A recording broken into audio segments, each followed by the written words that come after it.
Buenos días, gracias por la presencia. Contarles en primer lugar la evolución de la pandemia. El último dato en la ciudad de Vigo es malo. Subimos en el día de ayer 35 por 100.000 y Vigo se establece en 398,7, 399 casos de incidencia acumulada a 14 días. Por tanto, tenemos una subida fuerte, 35. El resto del área sanitaria tiene también una subida fuerte de 23 y se establece en 538. Es una situación muy alarmante, la del resto del área sanitaria, con un nivel de incidencia acumulada a 14 días de 538 casos, en tanto que Vigo tiene 398,7. La tasa de infección, el índice de positividad es alto. Se hicieron bastantes PCRs en el día de ayer, 3.009, y el índice está en el 11%. Debo volver a citar la comparación con el caso en Galicia.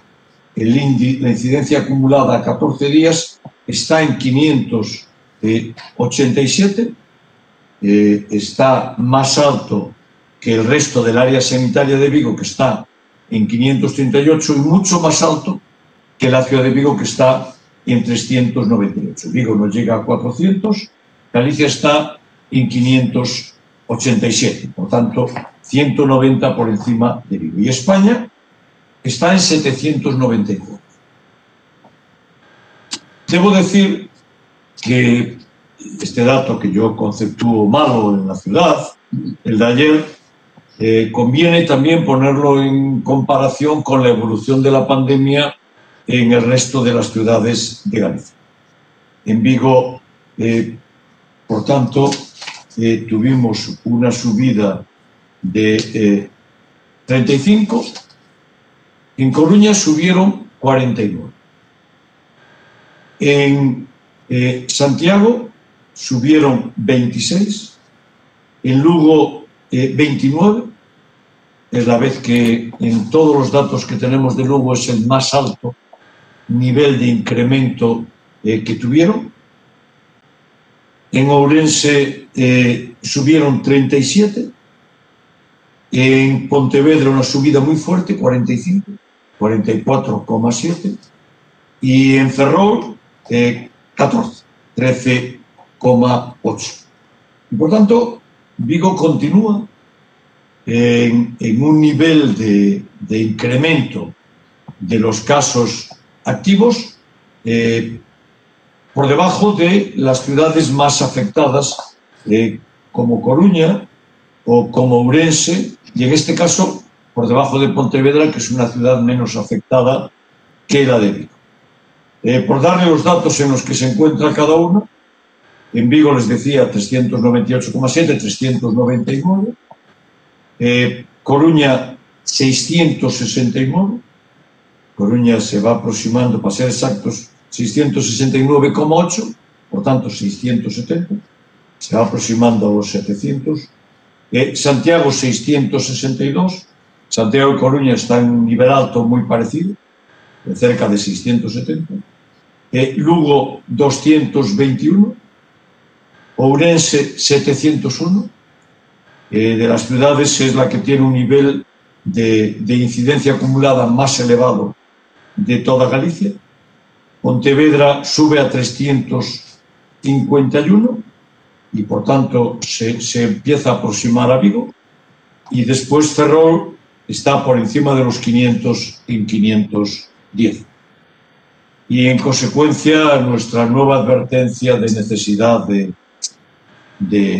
mucho control, necesidad de mucha prudencia, de mucha cautela, de restringir toda la actividad particular y personal que sea restringida en el ámbito social, no a las reuniones, no a las reuniones familiares, no a las reuniones de amigos, no a los corros de charla delante de en las calles o delante de los colegios o delante de algún establecimiento y, por tanto, toda la cautela. Vigo sigue estando en la zona baja de la infección en el ámbito de Galicia y en el ámbito de España, pero no me satisface en absoluto.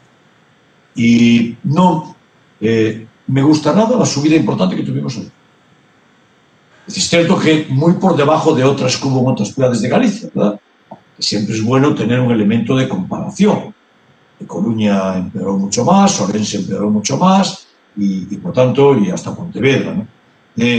Pero no nos puede servir de consuelo y, por tanto, deseándole lo mejor al resto de las ciudades de Galicia y de España, quiero seguir comprometiendo la prudencia y pidiendo a la ciudad que extrememos las medidas. Debo decirles que en política social celebramos esta semana una comisión de ayudas de emergencia y aprobamos 58 ayudas a 58 familias por un valor de 15.424 euros. Por tanto, seguimos, además de toda la atención que damos en los ámbitos institucionales y en las instituciones, seguimos haciendo asignación importantísima de ayudas de emergencia, que es la nueva modalidad de ayudas que establecemos en el Ayuntamiento de Vigo.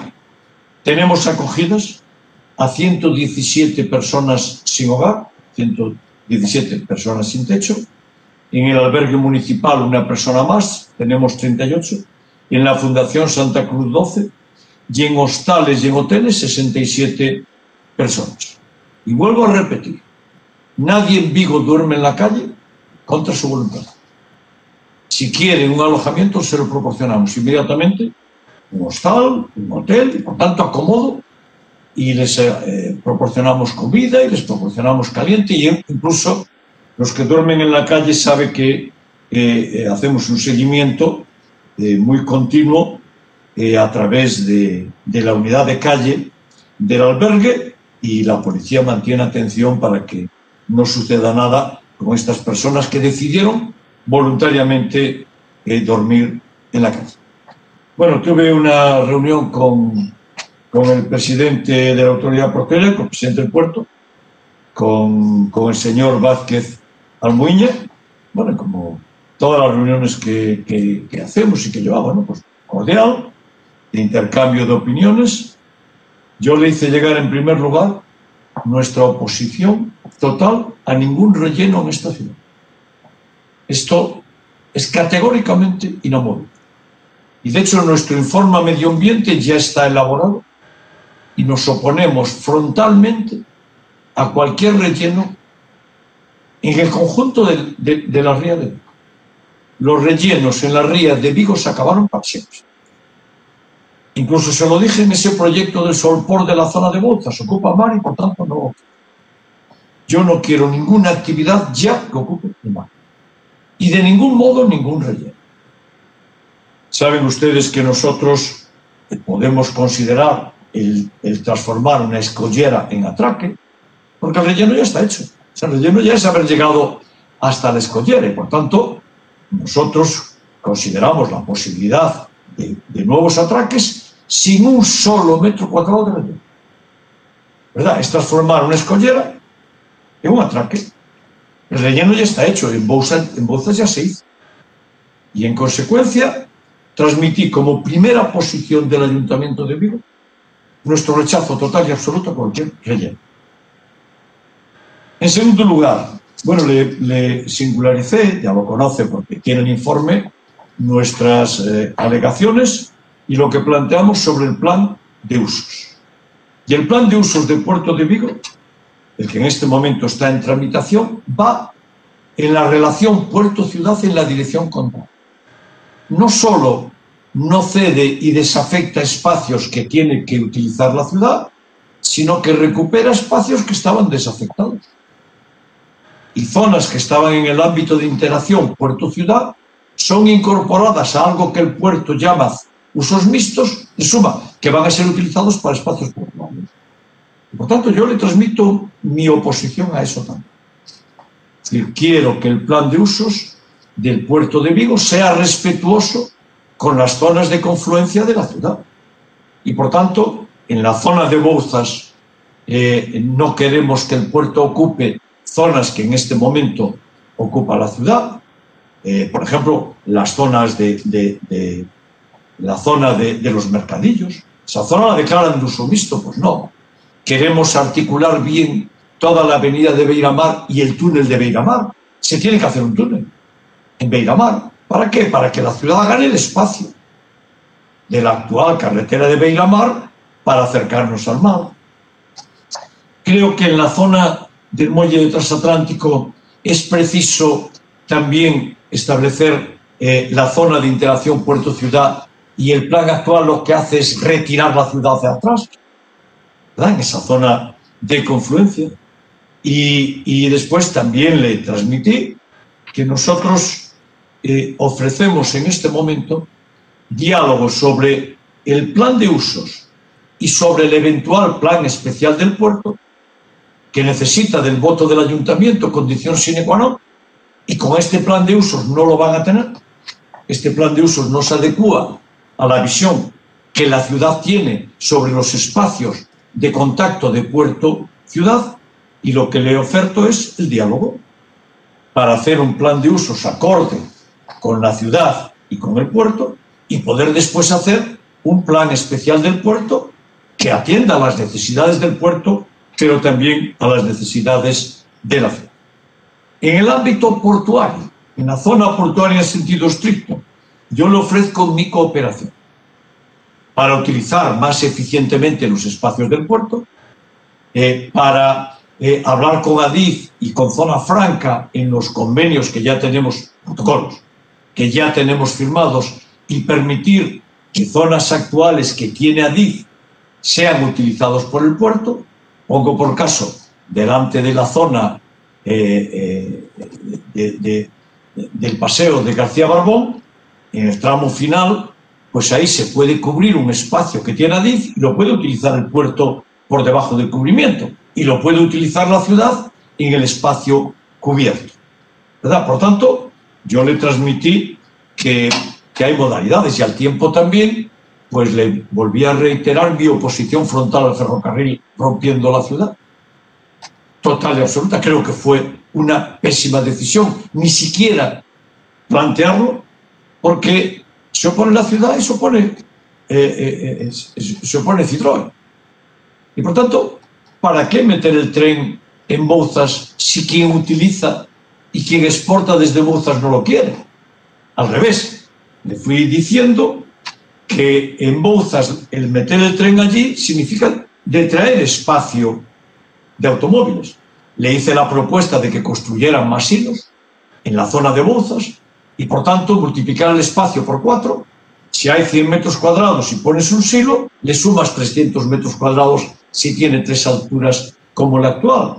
Y el silo actual de Bouzas es medioambientalmente, incluso visualmente, inocuo.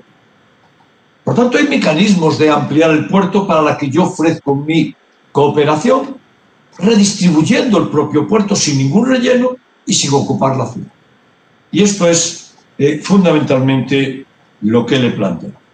Acordamos que se reúnan 2 comisiones, ya están reunidas, ¿no?, más técnicas, con la directora del puerto y con la concejala de urbanismo, con María José Caride, también para ir tratando de todas estas cuestiones, pero desde luego de la posición inamovible de rechazo total a los rellenos, de no ocupar ninguna superficie del mar a partir de ahora en ningún ámbito del puerto, pero yo los tiendo más allá y digo en toda la ría de Vigo, y que no ocupen espacio ciudad, porque el plan de usos en este momento ocupa más ciudad que el anterior y tenemos que ir en la dirección contraria.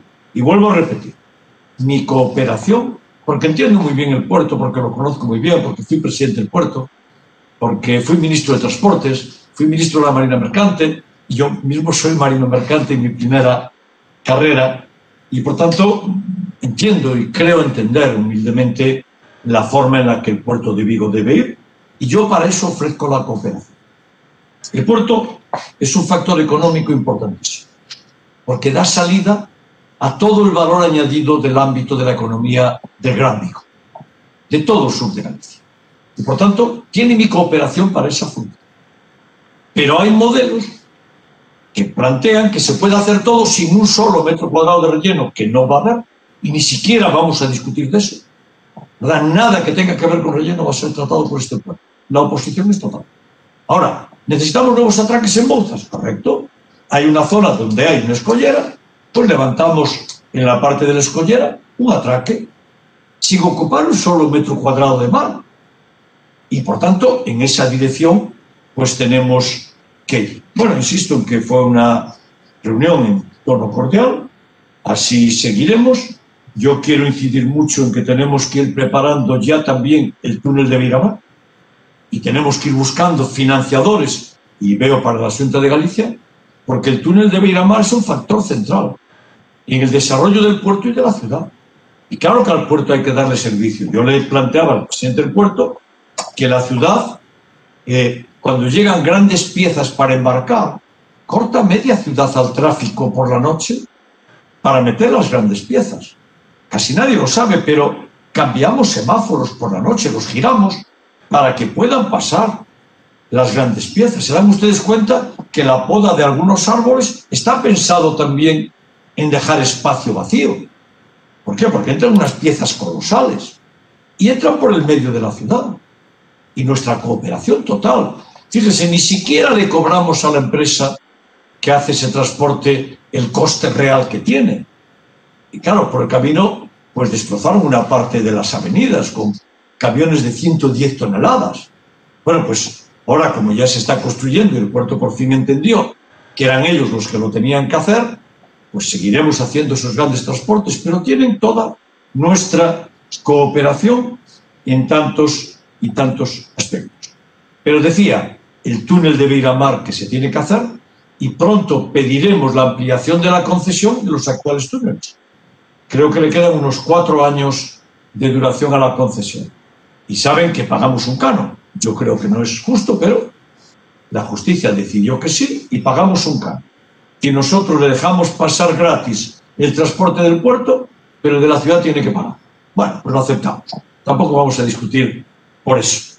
Y por tanto, creemos que es preciso un diálogo para rehacer el plan de usos, para hacerlo más acorde con la ciudad, para meter una nueva filosofía del puerto de mejor ocupación de espacios, para meter el establecimiento de silos en Bouzas para los automóviles y el embarque de automóviles, y al mismo tiempo también pues para empezar a preparar la nueva dimensión del túnel de Beiramar, que le permitirá al puerto, en las actuales concesiones que tiene al lado del mar de Vigo, pues hacer estructura nueva y seguramente mucho mejor para la ciudad y para el puerto. Bueno, pues esta es la reunión.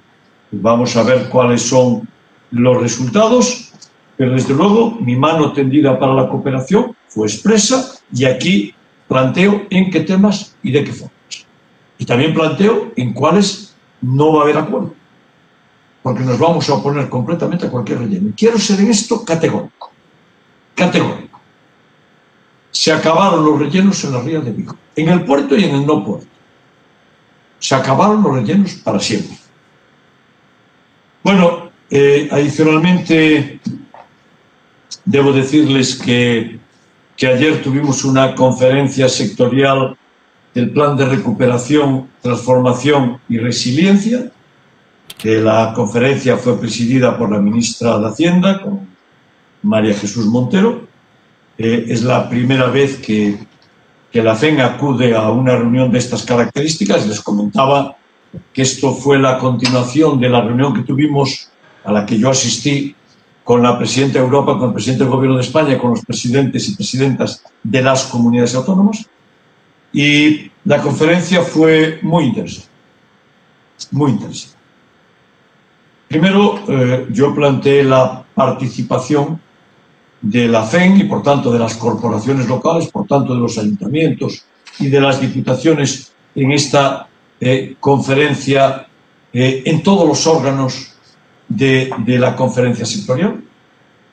y por tanto incorporarnos a algún órgano en el que en el borrador del reglamento no estábamos, por tanto presencia total. Segundo, la ministra planteó que tuviéramos voz y voto. Nosotros estamos en otras conferencias sectoriales donde no estoy yo, no está el presidente de la FEN, están alcaldes y alcaldesas, y en esta, de tanta importancia, la ministra de Hacienda planteó que la FEN se incorpore con voz y con voto. Y por tanto exactamente igual que las comunidades autónomas. Yo inmediatamente lo apoyé, como es natural, y la verdad es que la propuesta fue aceptada tácitamente por todos los integrantes y las integrantes de la conferencia y expresamente por algunas comunidades autónomas.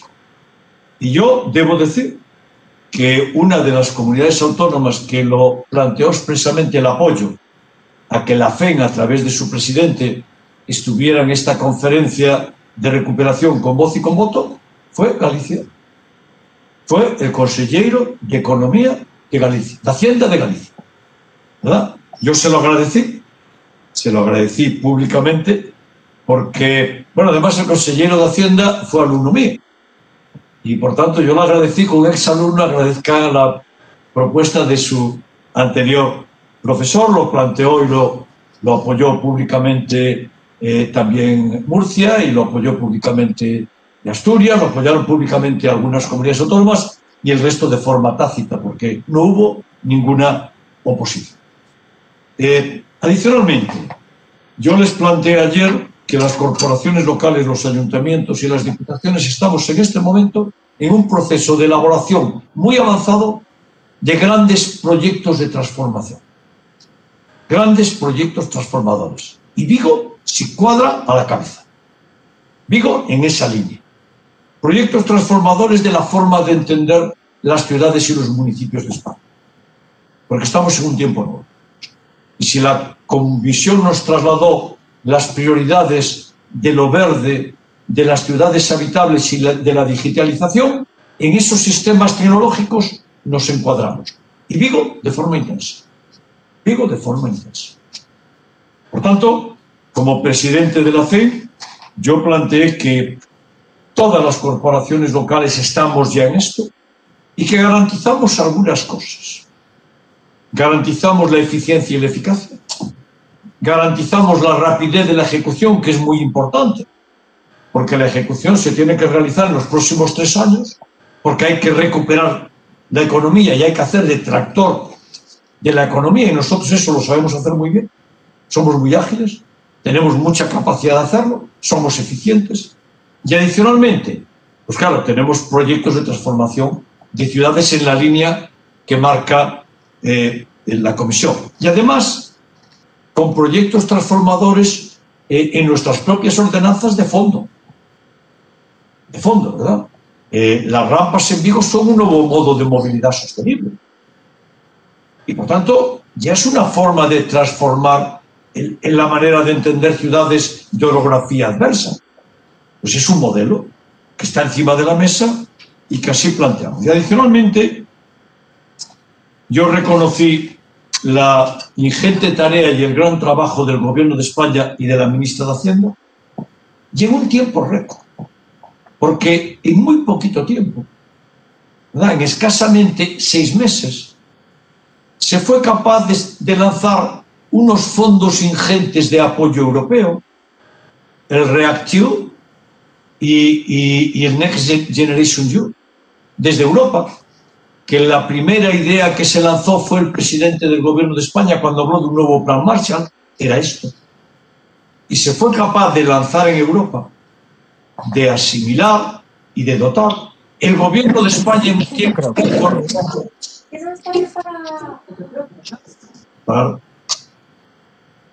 El Gobierno de España en un tiempo récord fue capaz de elaborar el plan de recuperación, que es un plan extraordinario, con las 10 medidas básicas y las 30 tractoras.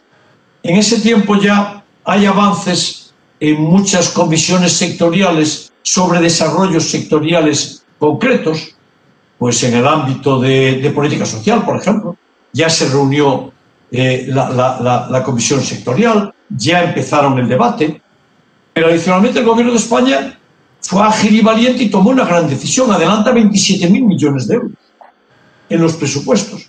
Y por tanto, se está avanzando a velocidad de crucero. Y lo que tienen que hacer las comunidades autónomas que no la hicieran, y una parte seguro que lo hicieron también, si no todas, pues es marchar también a esta velocidad de crucero. Y por tanto, tenemos delante una colosal tarea de coordinación y de cooperación.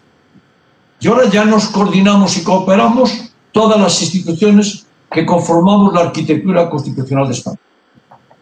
Administración central, administraciones autonómicas y entidades de país. Gobierno de España, gobiernos autonómicos y gobiernos locales.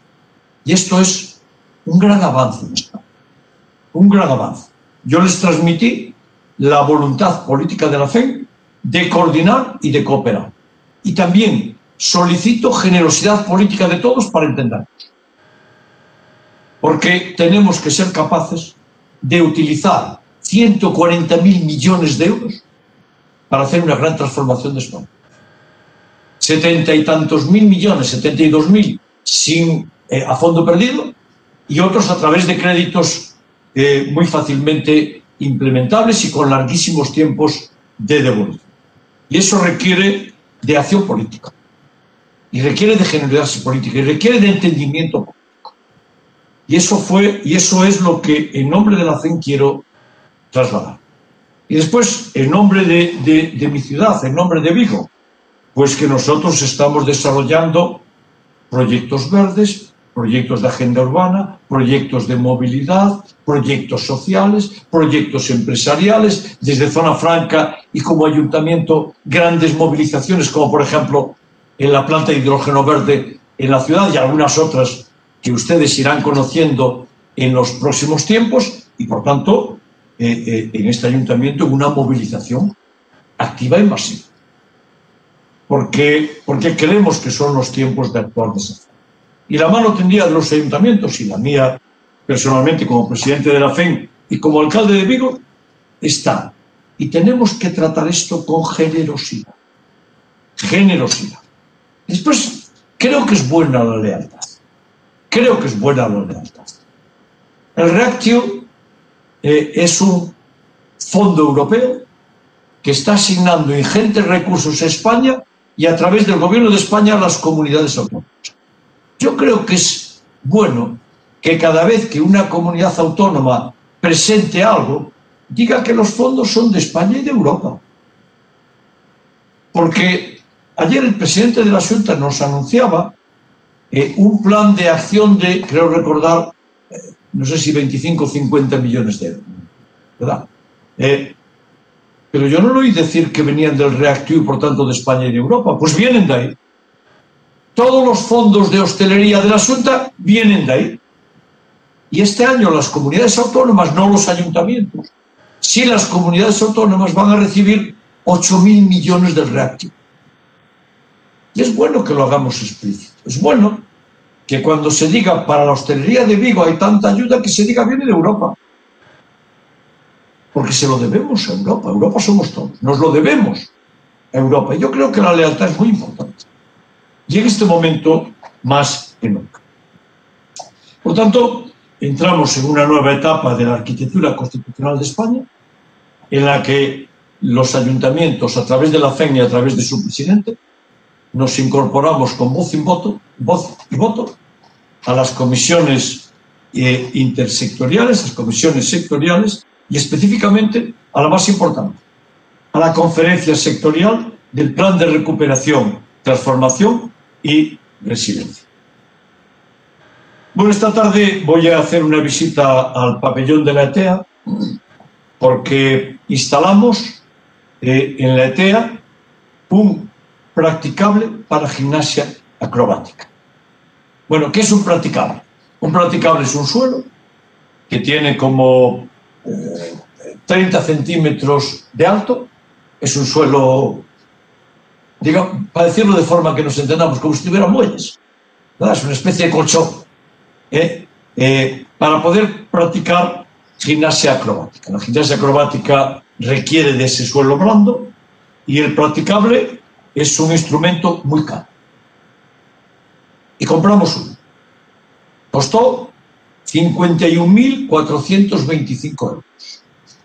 Y esta tarde se acaba su instalación. Y yo voy a hacer una visita para hacerle entrega formalmente y simbólicamente a toda la gimnasia acrobática de Vigo, fundamentalmente al Club Flick Flack, que es uno de los grandes clubes de gimnasia acrobática de España.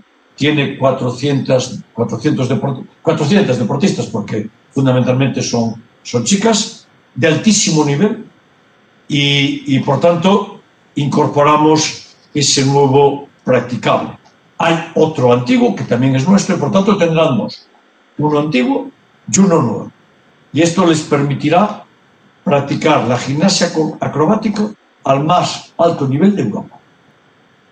Además, en la ETEA también tenemos instalada una pista de esgrima adaptada con anclajes, con marcadores y con dispositivos.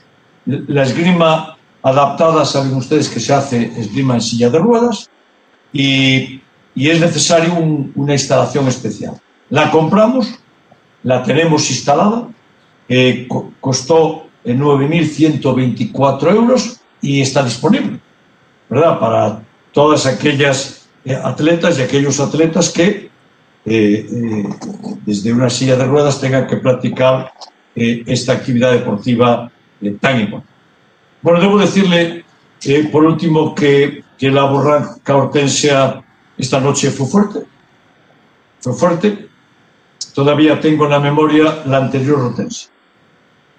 Todavía tengo en mi memoria la anterior Hortensia, que debió ser a finales de los años 70, y la irrupción tremenda que tuvo. Esta fue fuerte, no tanto como aquella. En Vigo, en el campus, tuvo esta noche 77 kilómetros por hora, en las CIES 105, y en el puerto de Vigo 91 kilómetros por hora. Hubo 114 intervenciones de la policía local y de los bomberos. No hubo ningún incidente grave. Estábamos preparados, teníamos establecida la alerta naranja, y por tanto atendimos en la medida de nuestras posibilidades, pero yo creo que de forma eficiente, a las necesidades, ¿no? Desde las 10 las 10 de la noche del día 21 hasta las 8 del día 22, tuvimos 34 árboles afectados, ramas y algunos árboles enteros, 32 contenedores bailando por la calle, 4 chapas y planchas en calzada, 5 vallas, un poste que cayó, un muro que cayó, un andamio de obra con riesgo en el que hubo que actuar, 3 zonas en las que se fue la luz eléctrica, una farola, un arco de luz de Navidad, 2 ventanas de edificios, y después en un cajero una persona que se cayó, sin daños personales, afortunadamente.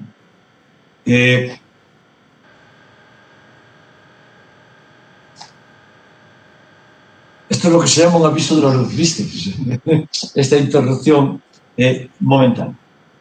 Bueno, en otro orden de cosas, claro, tengo que hacer una referencia al Partido Popular de Vigo. Son tal calamidad que, en fin, yo ya trato de no referirme mucho a ellos, porque no les quiero poner en evidencia su inutilidad total, ¿no? Pero ayer escuchaba a alguien del Partido Popular demandando un plan para evitar inundaciones. Bueno, yo debo decirle que las inundaciones que tienen que ver con los ámbitos fluviales son competencia exclusiva de la Xunta de Galicia. Es que son una calamidad. Es que son una calamidad. Es que no se ponen ni a pensar las cosas que dicen. Es que miren, el plan de inundaciones del río Lagares es una competencia exclusiva de la Xunta de Galicia. Y quien no lo atiende es la Xunta de Galicia. Porque la última actuación en el río Lagares, limpiándolo para evitar inundaciones, lo tuvo que hacer el Ayuntamiento de Vigo, lo acabamos de terminar. ciento y pico de mil euros en un plan de limpieza del río Lagares porque había árboles derribados en el lecho que actuaban de compuertas y de presas y provocaban inundaciones y disminuían la velocidad de circulación del agua y, por tanto, es una competencia de la Xunta de Galicia. Es que estas gentes del Partido Popular de Vigo son una calamidad. Son una calamidad. Están diciendo cuestiones que tiene que resolver y actuar la Xunta de Galicia, porque hay una cosa que se llama el reparto competencial del Estado. Y en el reparto competencial del Estado, el río Lagares es una competencia exclusiva de la Xunta de Galicia. Y para hacer cualquier actuación que tienen que hacer ellos, y como no lo hacen ellos, por ejemplo, la limpieza que le acabamos de hacer, que costó, creo recordar, con unos 140.000 euros, la hicimos pidiéndole permiso a la Xunta de Galicia porque ellos no lo hacían, sustituyendo la actividad de la Xunta de Galicia. Y el plan de inundaciones del río Lagares es un plan autonómico y tiene que ser la autonomía la que lo haga. Y el Partido Popular siempre al lado de la Xunta y en contra de la ciudad. Esta es una constante. Ya eran los que había antes. Bueno, yo creo que son personas políticamente endebles que dependen de sus jefes de Santiago y les obedecen ciegamente. Yo solo obedezco a esta ciudad. Y eso me diferencia. Yo solo obedezco a la ciudad de Vigo. Lo que me diga la gente de Vigo. Y por tanto, pues lamentablemente, el Partido Popular, de nuevo, al lado de la Xunta y en contra de la ciudad. Bueno, esto es lo de siempre. Y a partir de ahí a su disposición para cualquier pregunta. Si lo hubiera.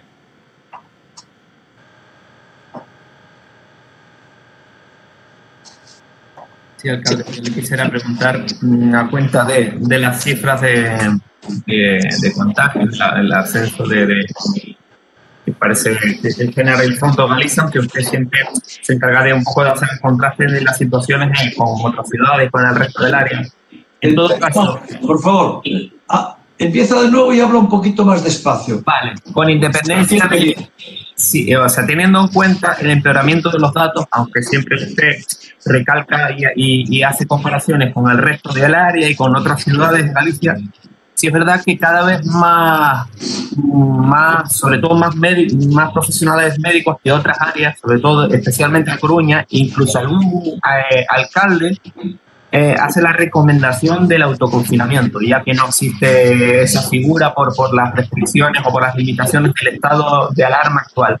¿Usted hace algún tipo o considera realizar algún tipo de llamamiento similar en Vigo o considera que sería excesivo? No, yo lo hago permanentemente, precaución. Ya lo hago permanentemente.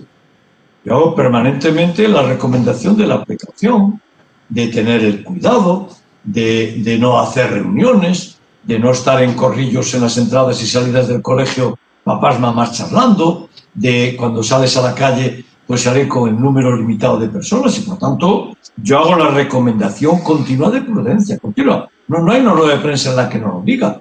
Mi recomendación de prudencia es total. Por tanto, sí que la hago y la vengo haciendo hace mucho tiempo. Las normas las elabora la Xunta de Galicia y ya sabe que yo no las discuto. Yo las aplico y les doy apoyo. Creo que no tenemos que hacer discusión entre las instituciones, pero lo que yo le aconsejo a los ciudadanos de Vigo es la prudencia, es la cautela, es el evitar estas situaciones de eventual riesgo y de eventual conflicto. No puede estar paseando por la calle pues con mi mujer, cuando damos un paseito Cristina y yo, y no nos acercamos a nadie y mantenemos distancia con todo el mundo. Eso es un respeto escrupuloso. Y eso, por tanto, es lo que hay que hacer. Las normas las dicta la autoridad sanitaria y yo las respeto. No, sí, vamos a ver, si no paso por alto ni obvio esos llamamientos que hace constantemente, pero yo le preguntaba por un paso superior que sería el recetar o el rogar autoconfinamiento. O sea, eso significa no salir de casa salvo para lo esencial. Quien tiene que dictar las normas de sanidad es la Xunta de Galicia, que es la autoridad competente. Y el Gobierno de España, que son las autoridades competentes. Yo estoy a disposición de lo que planteen las autoridades competentes. Y en el ámbito local ejercemos nuestra capacidad con la recomendación de la prudencia máxima que hago de tantas y tantas formas.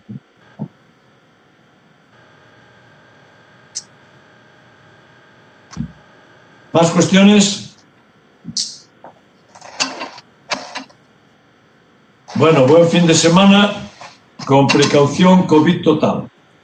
Mañana nosotros haremos reunión, nos reunimos los sábados y los domingos, le sacaremos una nota con los comentarios de lo que suceda y tengan buen fin de semana.